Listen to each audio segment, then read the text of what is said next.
Selamat pagi teman-teman, kita berjumpa lagi dalam sesi pembelajaran online ya, video online dari edubisnis.net.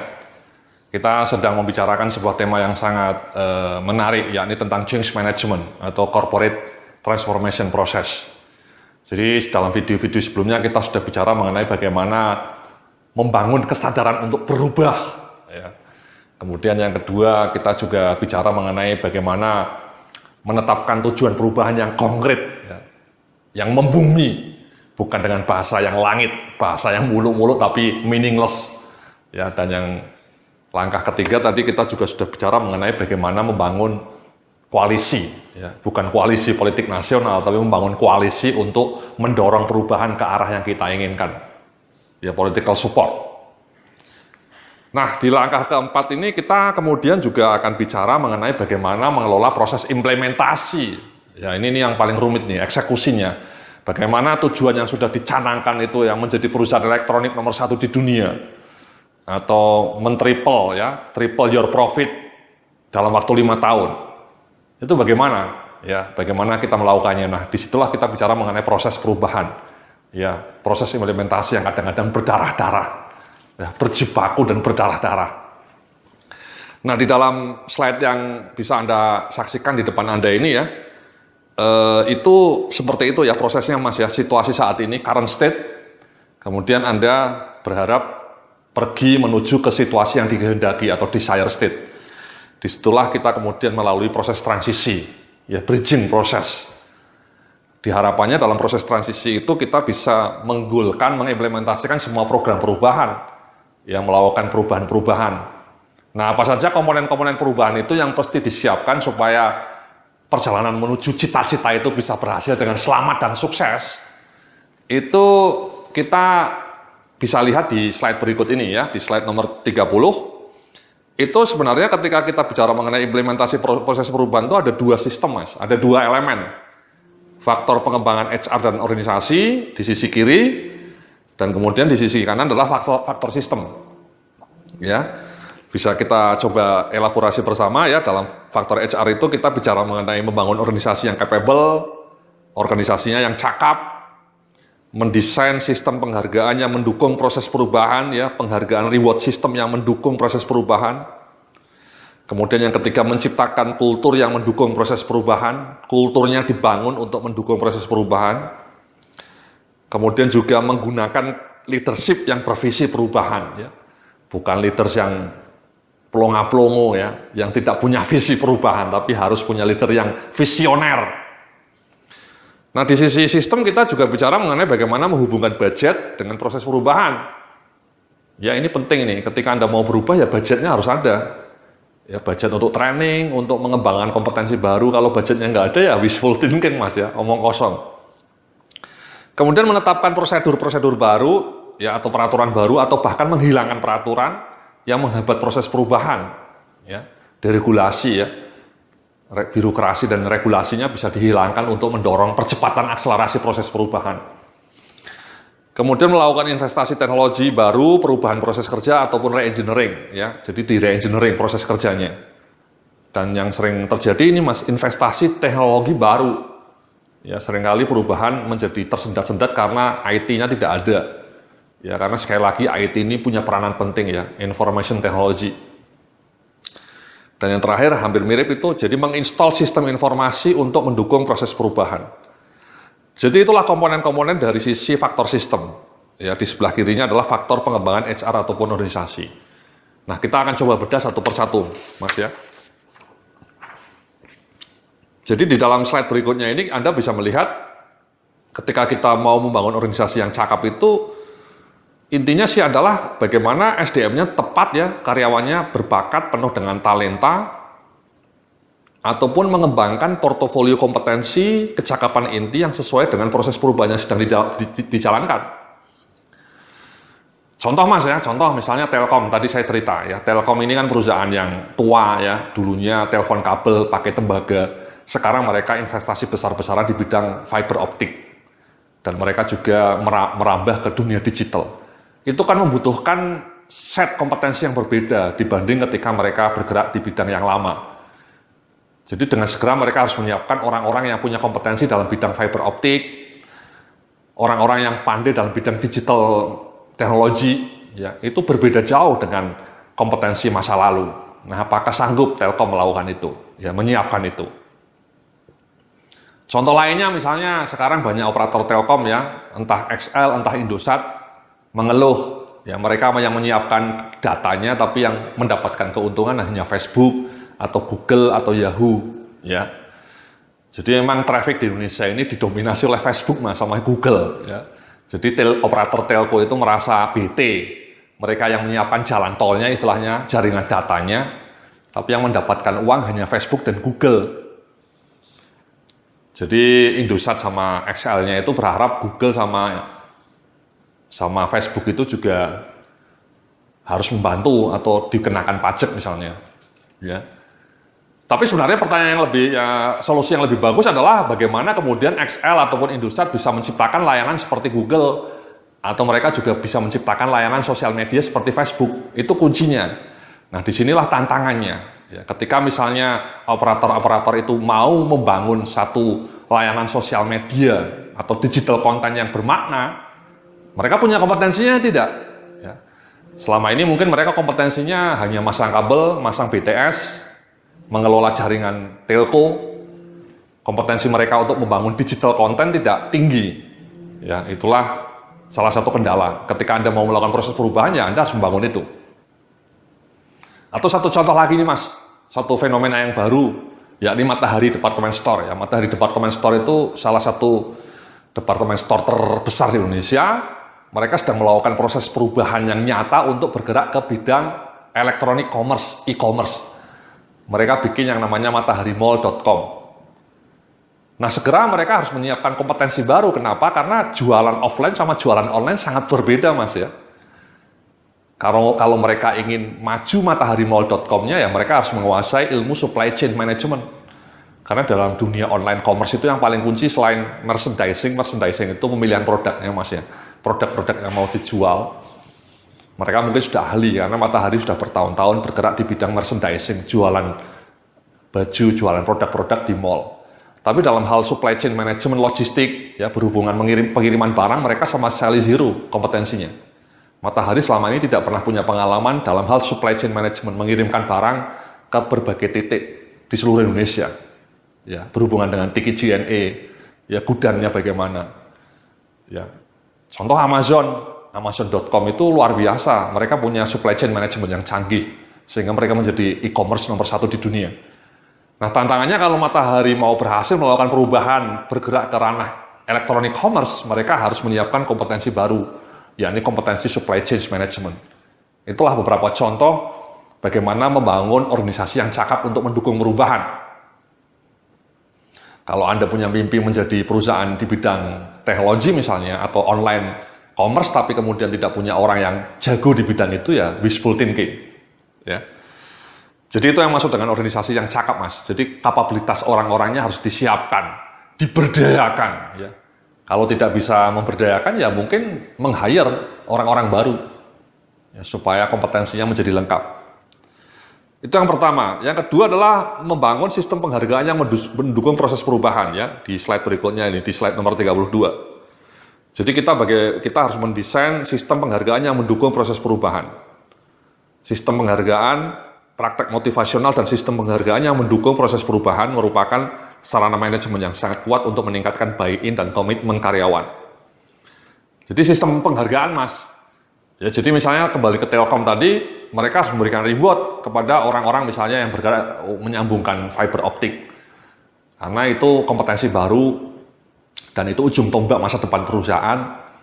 Ya, kasihlah reward di bidang itu, ya, orang-orang yang mendorong, mengeksekusi proses perubahan itu. Atau kemudian Anda memberikan reward kepada orang-orang change agent, ya. Kan tadi kita bicara mengenai change agent, ya, barisan anak-anak muda yang progresif, yang menjadi agen-agen perubahan. Nah, agen-agen perubahan itu mungkin perlu dimotivasi, diberikan reward, supaya mereka makin gigih mengeksekusi, mengimplementasikan program-program perubahan. Jadi reward dan sistemnya itu didesain, disempurnakan, dimodifikasi untuk mendukung arah perubahan yang diinginkan. Ya. Jadi mau tidak mau kita mesti harus memberikan fokus atau concern yang lebih tinggi kepada bidang-bidang yang memang makin mendukung proses perubahan. Ya. Nah, yang ketiga ini mengenai kultur perusahaan ya. Jadi kita juga harus membangun kultur yang mendukung proses perubahan karena itu merupakan pilar yang sangat penting untuk kesuksesan pelaksanaan proses perubahan. Ya, kultur, Mas. Ya, jadi sama Mas, tadi Matahari mau bergerak ke bidang online commerce ya, online shopping. Itu kan kulturnya berbeda Mas. Kultur melayani konsumen secara offline yang mereka mungkin sudah punya pengalaman yang luar biasa ya, kulturnya melayani pelanggan offline di berbagai mall. Itu beda jauh dengan kultur melayani pelanggan online. Kulturnya berbeda, kompetensinya berbeda. Jadi bagaimana kita merubah kultur itu supaya kita kompatibel dengan online shopping tadi. Ya. Jadi itu salah satu contoh. Contoh lainnya tadi misalnya juga sama. Ketika misalnya Telkom mau bergerak ke bidang digital content, digital teknologi. Itu kan satu proses yang baru yang membutuhkan kecepatan. Sehingga kultur mereka yang mungkin lambat, yang penuh dengan birokrasi ya harus diganti supaya lebih responsif terhadap perubahan digital. Karena kalau tidak, ingat kata Lee Kun-hee, only the paranoid will survive. Ya. Jadi kalau kulturnya lamban, saya pernah cerita ini Mas, again salah satu artikel saya yang meledak ya, jadi viral Mas ya, The Death of Samurai, judulnya, robohnya Sony, Panasonic, Toshiba dan Sharp ya. Saya tulis beberapa waktu yang lalu itu menjadi viral, dibaca oleh ratusan ribu orang. Manajer-manajer yang kerja di perusahaan Jepang jadi marah. Ya. Tapi di situ saya mengatakan memang kenapa perusahaan-perusahaan Jepang itu menjadi kolaps ya.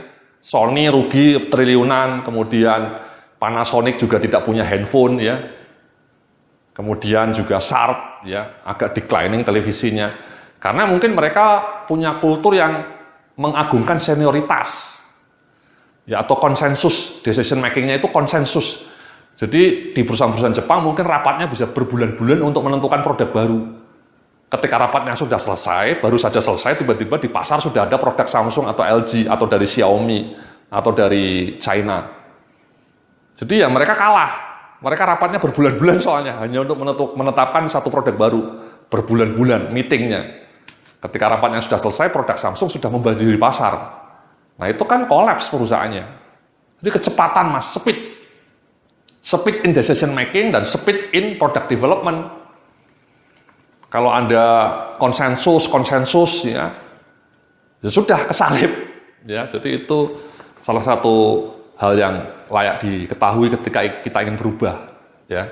Jadi nah memang merubah budaya seperti itu tidak mudah juga ya. Mungkin selama ini konsensus, selama ini memang makanya atasannya atau top manajemennya harus menggebrak. Ya. Bahkan dalam kasus Sony, CEO-nya pun kalah ya. Jadi CEO-nya Sony itu pernah dari Amerika ya, orang Amerika bukan orang Jepang sendiri. Itu menyatukan berbagai divisi itu juga tidak mudah. Akhirnya CEO-nya ini dipecat juga karena dianggap gagal membuat Sony menjadi bangkit kembali. Ya.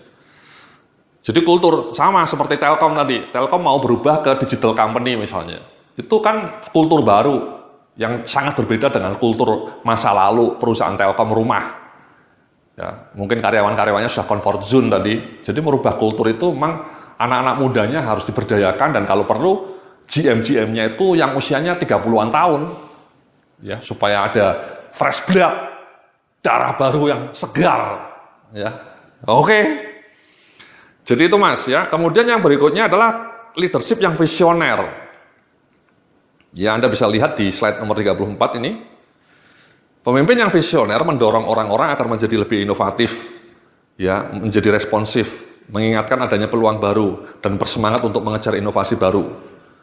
Pemimpin visioner juga aktif mendorong tindakan perbaikan untuk meningkatkan pelaksanaan proses perubahan dan kinerja proses perubahan secara keseluruhan. Jadi memang proses perubahan yang maksimal itu membutuhkan leader-leader yang visioner. Ya, tadi saya sudah memberikan contoh Lee Kun-hee ya, seorang visioner ya, CEO-nya Samsung, Lee Kun-hee. Ya, mereka membakar handphone ya sebagai sebuah upaya simbolik untuk sebagai wake up call. Ya.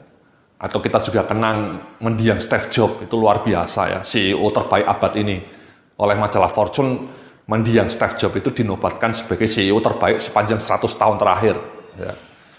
Jadi luar biasa itu, menciptakan iPod, ya, menciptakan iPad, menciptakan iPhone, itu revolusi semua, ya. Belum lagi dia punya Pixar, ya, yang bikin film-film animasi luar biasa, kemudian dijual ke Disneyland, ke Disney. Jadi itu visioner, ya. Steve Jobs itu visioner. Slogannya dia menarik, stay hungry, stay foolish, ya. Stay hungry, tetaplah lapar, tetaplah merasa bodoh, ya. Jadi jarang seorang CEO yang punya visi seperti Steve Jobs, ya, yang berulang kali melakukan revolusi industri, ya. Di tanah air kita mengenal tadi, ya, saya sebut Robby Johan, ya, ketika melakukan revolusi di Bank Mandiri, ya. Kemudian juga Emir Sashatar mungkin di Garuda, ya. Jadi melakukan perubahan-perubahan yang signifikan untuk mendorong perusahaan BUMN menjadi makin maju, ya. Jadi itu penting, Mas, leader yang visioner itu, ya. Contohnya Microsoft setelah Bill Gates-nya lengser, digantikan Steve Ballmer, ya Microsoft-nya stagnan, Mas, stagnan, karena CEO-nya tidak visioner, Steve Ballmer namanya.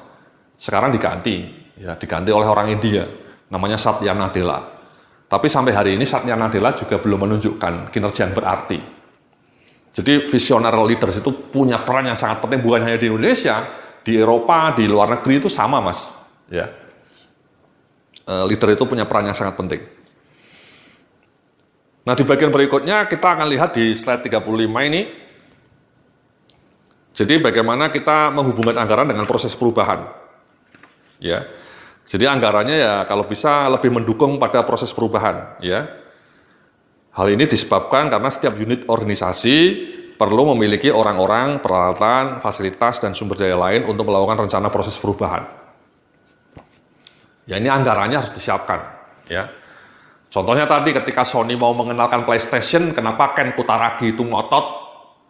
Karena kalau tidak disetujui, kalau dia kerja sendiri nggak dikasih anggaran, tidak dikasih anggaran untuk mengembangkan produknya, ya mati itunya, bahaya, ya. Kenapa Android menjadi meledak? Karena saat itu Google sebagai induknya memberikan support dana yang tidak terbatas untuk pengembangan Android, sehingga meledak, ya.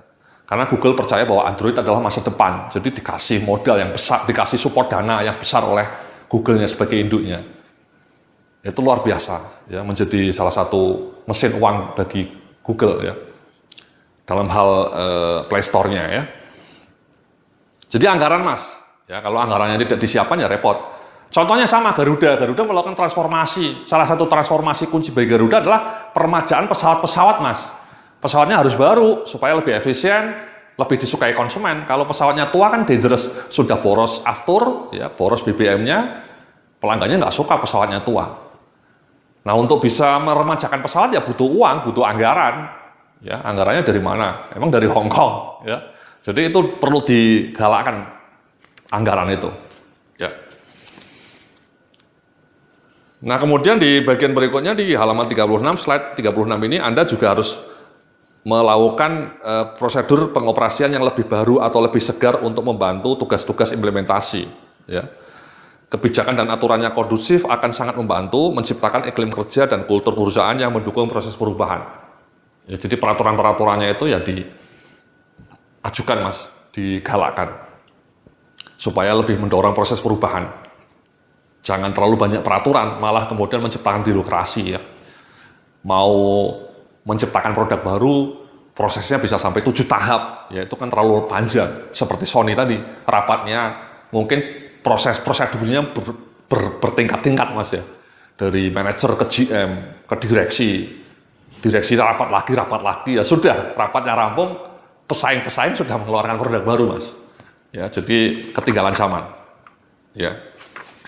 Jadi itulah beberapa elemen yang perlu kita kembangkan ketika kita mau membangun satu proses perubahan yang excellence, ya.